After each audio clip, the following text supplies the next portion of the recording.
current campaign is all around DOO, driver-only operation. And the first thing I must say is taking industrial action and withdrawing one's labour is an absolute last resort when all negotiations with the employers have been exhausted and there isn't any more avenues to go down. Basically, driver-only operation has been in operation for a number of years. When it was first introduced, we had train lengths of 3-car trains, 2-car trains, and the footfall on the trains and the capacity on the railways was half of what it is now.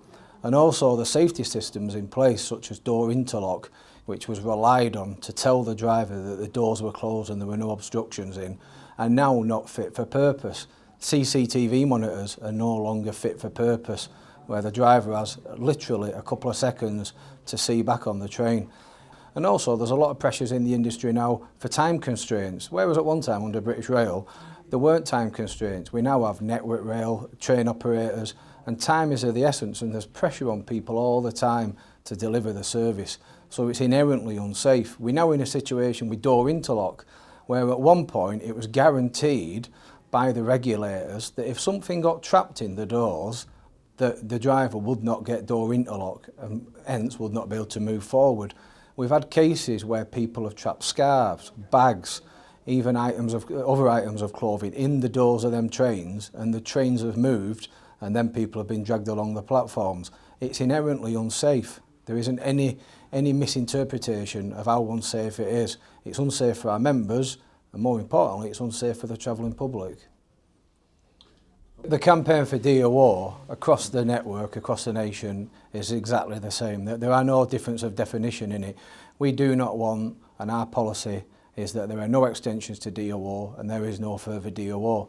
The RMT yesterday announced the return of their ballot for industrial action for the conductors on Northern Rail. That is something that we support. The system there where they have a second safety critical person on the train, Northern Rail are playing a bit of a game where they say we will still have a second person on that train. And it's a play on words, because what the public don't see is that that second person on the train will only be a revenue collector. So they'll be able to answer people questions, issue tickets. If something goes drastically wrong on that train and the driver's in an unfortunate situation where he's incapacitated, that second person will not be able to do anything to assist in protecting the train, in evacuating the train, in making sure the emergency services come to the correct place. So the campaign for DOO on the Southern is exactly the same as it is on Merseyrail and on Northern, exactly the same.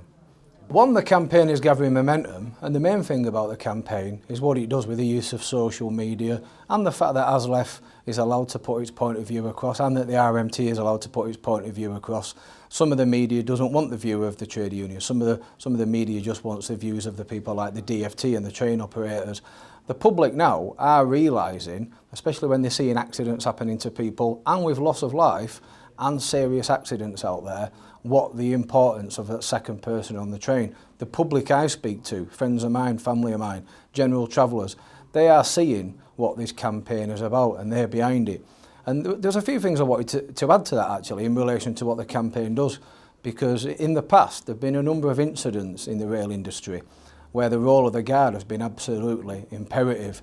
In September 2016 there was an incident on the southern region in Watford Tunnel, where two trains collided because of a landslip. Now what the guard did on that train, the second safety critical person, he made an emergency call because the driver was incapacitated. Thankfully he wasn't seriously injured, but because of the nature of the accident his knees were trapped in the driving cab. So the guard made an emergency call off the radio, and the train that was oncoming, that was collided with the train, reduced from 80 mile an hour to 20 mile an hour. So there were some injuries, which still isn't good, which is unacceptable, but the injuries were minor injuries. Some people were taken to hospital and later released. If that collision had happened at 80 mile an hour, I wouldn't like to think what would have happened. In September 2014, I was involved in an inquiry with a train that left London and it was travelling to Liverpool in an evening.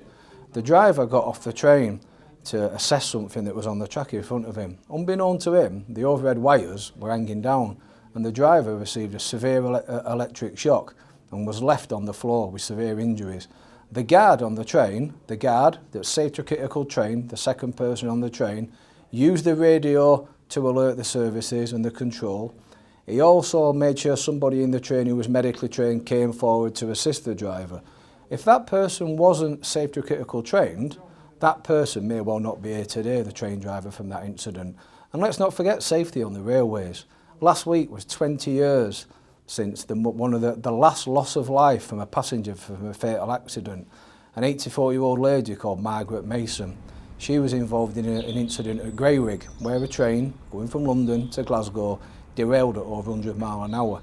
There were failings there from Network Rail. Network Rail received a huge fine because of their lack of action with that. And let's not ever forget about safety on the railways. It's imperative that we don't be complacent and that we ensure that everything on the railway is safe all the time. That's what DOO is about. Not having a second safety critical person on that train is a step backwards. We move forwards, not backwards. And it's imperative that we do that. The public are getting on side with this. Even some of the press are getting on board with this now and actually realising that this campaign, it's not political, it's health and safety. It's about the safety of us, our members and the travelling public. Very